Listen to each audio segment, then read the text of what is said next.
Buenos días chicos y chicas, espero que se encuentren súper bien. Continuamos con las clases de física para primero medio. Esta clase corresponde al día miércoles 17 de junio y tendremos como objetivo comprender el comportamiento de la luz y los fenómenos asociados. Les voy adelantando que esta clase va a ser netamente teórica y es importante entonces los tomes de apunte en el día de hoy. En esta parte les voy a dejar el link de la clase para que puedan acceder de manera directa en la plataforma de YouTube. Ahora sí, vamos a darle apertura entonces a la unidad del día de hoy y la pregunta principal entonces va a ser ¿qué es la luz? Y la luz está definida como un tipo de energía que nos permite ver los objetos que nos rodean, pero para que pueda existir esta luz debe existir una fuente que es nuestro emisor, es decir, que sin una fuente luminosa o una fuente de luz no vamos a tener entonces la energía correspondiente. Un ejemplo de esto es lo que vemos acá en el lado izquierdo, una ampolleta. Es decir, la fuente es la ampolleta y la energía transmitida por esa ampolleta es lo que nosotros vamos a llamar como luz.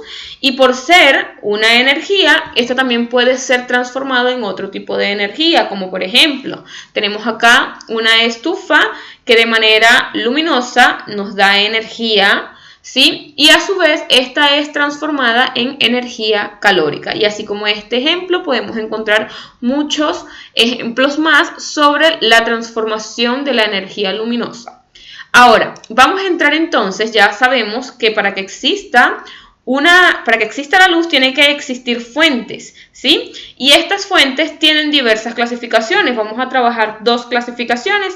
La primera es respecto a la naturaleza del cuerpo que emite la luz y esta a su vez se dividen en dos. La primera es fuentes naturales, que son aquellas fuentes que emiten luz sin intervención del hombre, como por ejemplo el sol y las luciérnagas, o hay ciertos animales que pueden emitir luz.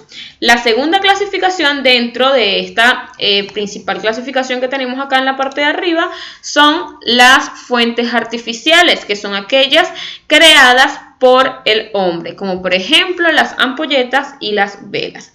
La segunda clasificación que vamos a manejar dentro de esta clasificación de fuentes es con respecto a la forma de emisión. Igualmente estas se dividen en dos tipos. La primera es la primaria, es decir, fuentes primarias, que son aquellas que emiten luz propia, como por ejemplo las ampolletas y las luciérnagas.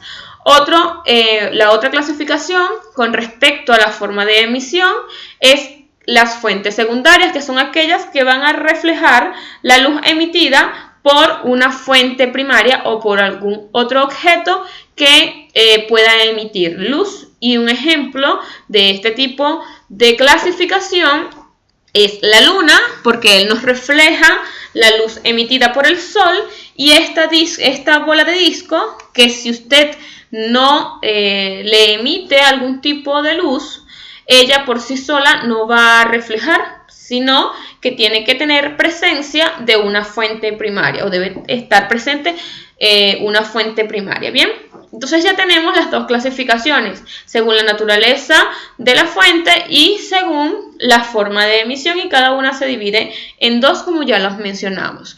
Ahora vamos a hablar un poco de la clasificación de los materiales, y estas se clasifican en tres. La primera clasificación son las transparentes, que son aquellas que permiten el paso de los rayos de luz, y tenemos como ejemplo el vidrio, donde tú puedes ver de manera clara los objetos que se encuentran al lado contrario del material, y las ventanas también, que están hechas de vidrio, es otro ejemplo de esto.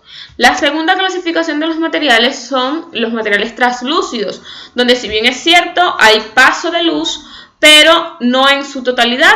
Entonces los objetos que estén al lado contrario de este material se logran ver, pero de manera borrosa. Y en la tercera clasificación, que son los materiales opacos, acá no hay paso de luz. Normalmente este tipo de objetos es lo que nos crea o nos genera la sombra, lo que nosotros conocemos como sombra. Y los ejemplos de esto, básicamente, puede ser una pared donde no puedo observar lo que esté en el lado contrario de ella. Y así tenemos entonces la clasificación de los tres tipos de materiales que vamos a encontrar. Entonces sabemos que los transparentes, paso directo de la luz. En los translúcidos, solamente una porción de ella logra traspasar el material, y en las opacas los rayos de luz no logran pasar el material. Bien, ya teniendo entonces la clasificación de los materiales, vamos a conversar entonces con respecto a los tipos de ejercicios que podemos conseguir de manera teórica. El ejercicio que les traigo el día de hoy es el siguiente. Ya esto es en base a lo que hemos visto o le he comentado en las diapositivas anteriores. La pregunta es, ¿cuál o cuáles de las siguientes fuentes de luz es o son secundarias? Y las opciones son una linterna encendida, la luna llena y un espejo reflejando la luz del sol. Y tenemos las alternativas en la parte de abajo. Entonces, vamos a ir analizando una por una. Ya recordamos que cuando hablamos de que es una fuente secundaria, significa que él va a reflejar la luz emitida por una fuente principal, ¿sí? Que emita su luz de manera principal. La linterna encendida refleja o emite luz. Si nosotros encendemos una linterna, es una fuente principal de luz, es decir, ella no va a reflejar o no necesita un objeto secundario para poder reflejar luz. Entonces automáticamente esta alternativa número 1 queda desechada. Vamos con la segunda, la luna llena. Ya yo en uno de los ejercicios anteriores o de las explicaciones anteriores comenté que la luna la logramos ver porque ella refleja la luz emitida por el sol. Entonces ella se convierte en una fuente secundaria. Entonces la alternativa 2 es correcta. Y la tercera dice que es un espejo reflejando la luz del sol. Ya automáticamente me dice que está reflejando la luz de otra fuente, se convierte entonces en una fuente secundaria, quedándonos como alternativa correcta solo la alternativa 2 y la 3. Entonces este es un tipo de ejercicio que vamos a encontrar o podemos trabajar en la teoría que hemos visto. Ahora sí, avanzamos entonces. Dentro de lo que es la teoría de la luz, existe un concepto que es denominado como la naturaleza de la luz, es decir, de dónde proviene la luz, quién estudió esto. Y una de las personas que estudió la luz es el señor Christian Huygens. Disculpen si mi pronunciación del apellido no está muy bien, pero vamos a llamarle el señor Christian. Esto aproximadamente sucedió como en los años 1660 y él, a través de observaciones, se estuvo preguntando cómo era la luz, es decir, de dónde provenía. Y él hizo la comparación de la luz a través de una cubeta llena de agua y hacía la comparación de cómo se propagaba la luz y cómo se propagaban las ondas en esta cubeta de agua. Y entonces él planteaba que a lo mejor este fenómeno de la luz se comportaba entonces como onda, pero él no quedó allí, sino que él siguió observando cómo se comportaba la luz dentro de esta cubeta de agua, donde también podía observar que las ondas cuando llegaban a los extremos de esta cubeta se reflejaban. Entonces él decía, oye, pero también como se comporta como una onda, también tiene las mismas características de los fenómenos de las ondas, pero siguió observando todas estas características que presentaba la luz en el día a día, y una de ellas es viendo cómo la luz cambiaba de dirección al cambiar de medio, es decir, desde el aire, cuando pasaba al agua, su dirección sufría un cambio, es decir, como que se quebraba, ¿sí? Que es lo que nosotros habíamos también comentado en la teoría de los fenómenos de las ondas sonoras. Eso básicamente sucede acá. Y entonces él, viendo todas estas observaciones diarias y tomando sus apuntes, llegó a la conclusión entonces que las luces o la luz se comportaba como una onda. Y es allí entonces donde plantea la primera teoría que vamos a ver el día de hoy, que es la teoría ondulatoria. Y en esta teoría, él especifica que la luz se propaga mediante ondas, pero obviamente estas ondas tenían que ser emitidas por un foco luminoso o una fuente como lo habíamos llamado anteriormente. Ya sabemos entonces que esta teoría es del señor Christian y que él también planteaba de que esta luz se comportaba como una onda electromagnética. ¿Qué significa que era una onda electromagnética? Que se propagaba tanto en medios materiales como en el vacío, ¿sí? La segunda teoría que dio con el estudio de la luz la plantea el señor Isaac Newton. Esta teoría fue planteada básicamente en el mismo tiempo o paralela a la del señor Christian, donde él también se hacía la pregunta, ¿de qué estará hecha la luz? Y fue a través de observaciones que él veía que la luz se comportaba como pequeñitas esferas y tomó esto como un ejemplo, como un ejercicio, es decir, como una experiencia. Él utilizaba pequeñas esferitas y decía que la luz se comportaba entonces en línea recta tal como lo podía observar con las esferas, pero a su vez si él colocaba o lanzaba estas esferas a través de una superficie, ellas también sufrían el mismo fenómeno que habíamos conversado en las ondas sonoras, que era la reflexión, es decir, rebotaban de una superficie. Y a través de, continuando con estas observaciones, también hizo experimentos donde lanzaba estas esferitas colocándole un obstáculo y podía observar que en las partes donde estaba el obstáculo, las esferas no podían pasar el obstáculo, como lo habíamos mencionado. Y entonces él decía que entonces cuando las ondas se conseguían con un obstáculo, era por eso que se producían las zonas de sombra. Y entonces fue comparando todas estas observaciones hasta decir que ya lo tenía, que ya estaba claro, que la luz se comportaba como partículas pequeñas, es decir, como las esferitas con que él estaba trabajando, y a esas esferitas él le llamó corpúsculo. Entonces, este es el nombre que le dio a su teoría, que es la segunda teoría que vamos a trabajar el día de hoy, que es la teoría corpuscular, donde él decía entonces que la luz consistía en el flujo de pequeñas partículas, que ya habíamos dicho que él la había llamado corpúsculos y que éstas no tenían masa y que obviamente tenían que ser emitidos por una fuente luminosa, pero que se movían en línea recta y a una rapidez muy grande.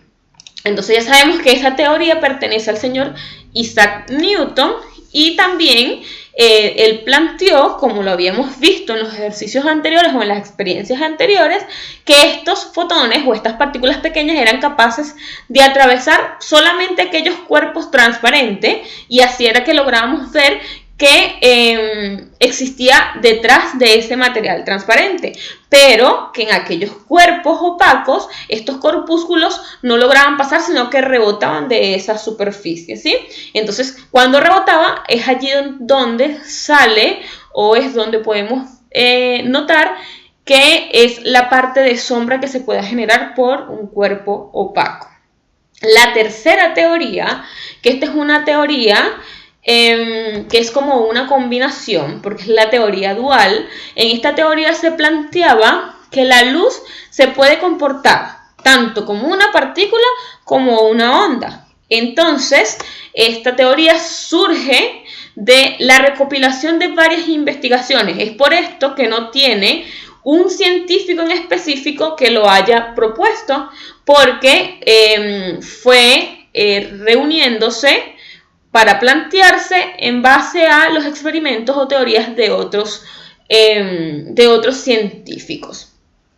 Y por otro lado, la parte de la física o la rama de la física que permitió llegar a esta teoría dual es lo que se conoce como la mecánica cuántica, donde entonces surge lo que es el modelo onda-partícula o el modelo dual, como lo acabamos de mencionar. Estas son tres de las teorías que hemos trabajado. Hay una cuarta, que es la teoría electromagnética de Maxwell, que es lo que nos permite entonces trabajar o estudiar la onda como una onda electromagnética, pero eso nada más como para conocimiento general.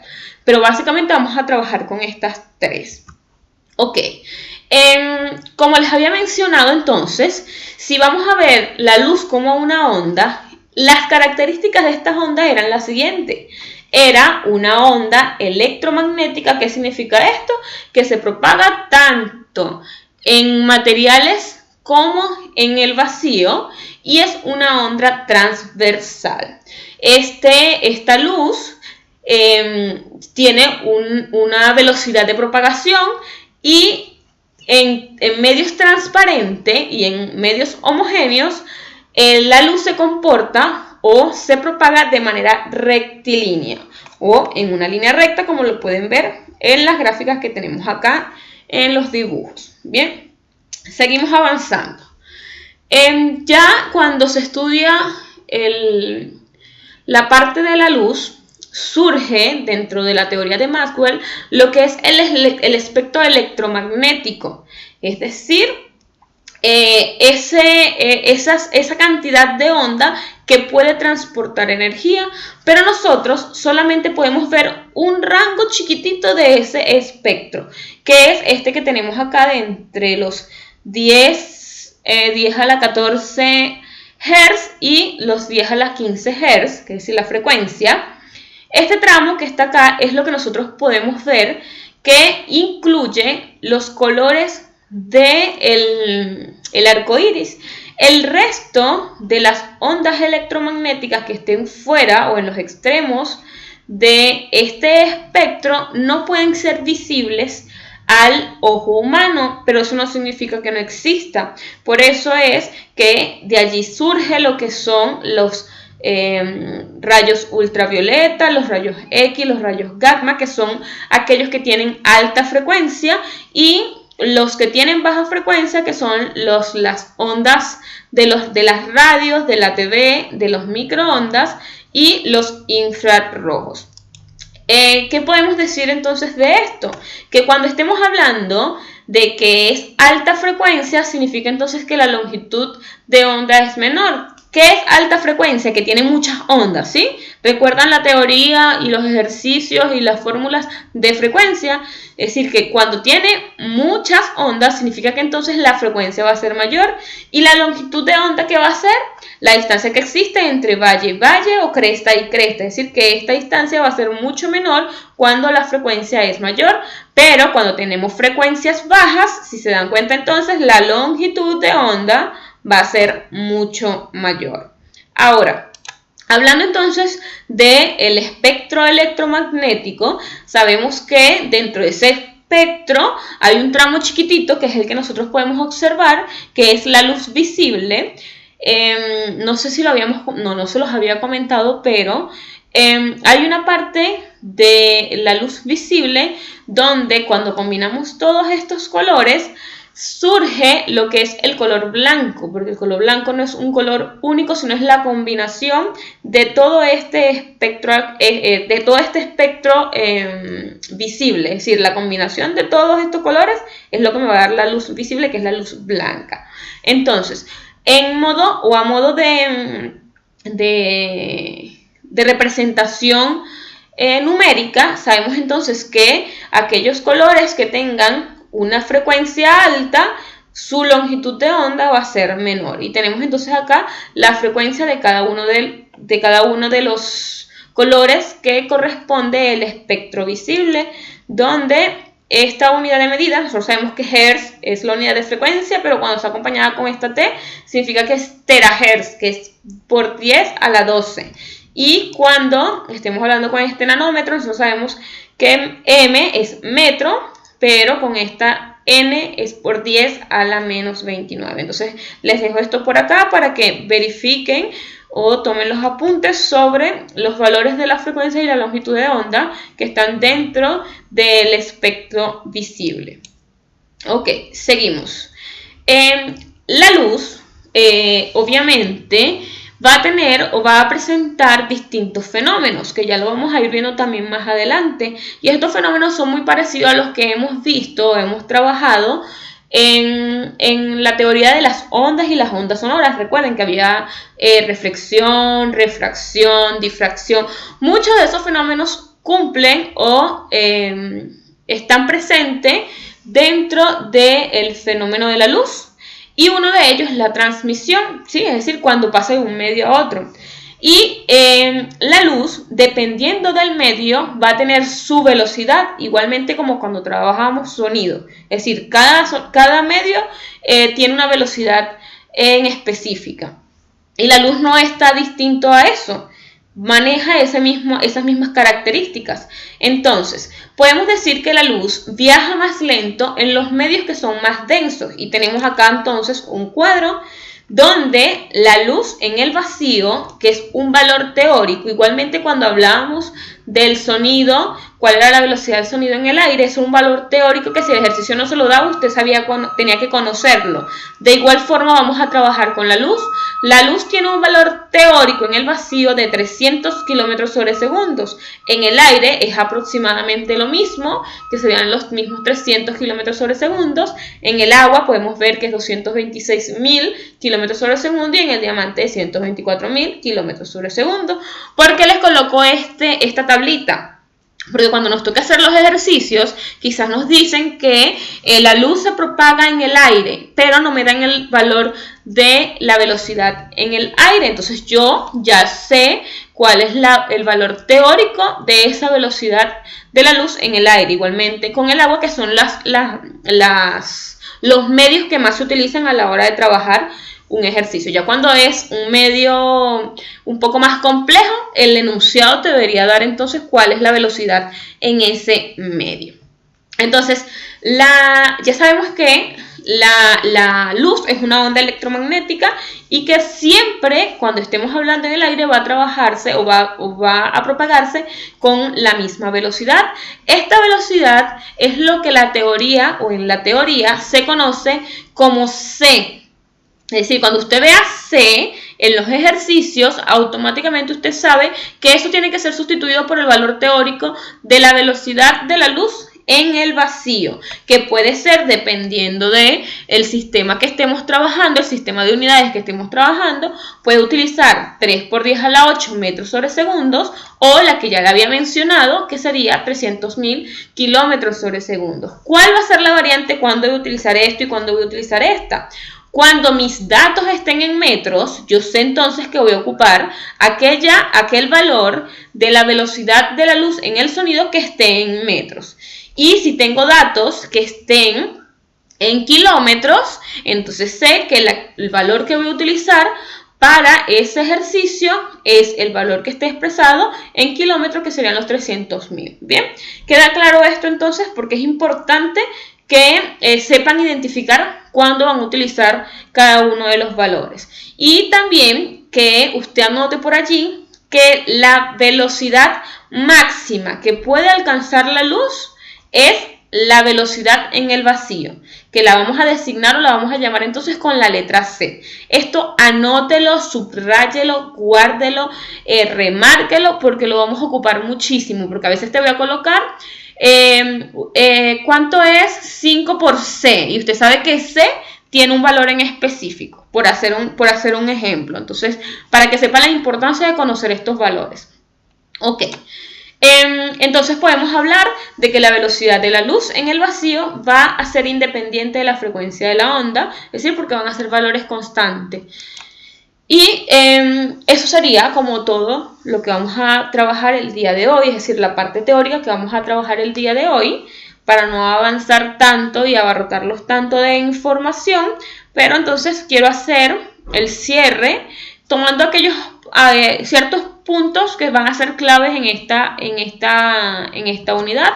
Uno de ellos es conocer entonces cuando una fuente es natural o cuando una fuente va a ser artificial. Por otro lado, cuando tenemos cuerpos que son transparentes, que ya sabemos que son aquellos que permiten el paso de la luz, cuando son translúcidos, que son aquellos que solamente permiten algunos rayos de luz pasar en su propagación, y los opacos, que obviamente no permite en lo absoluto paso de luz, que es lo que nos va a generar las sombras.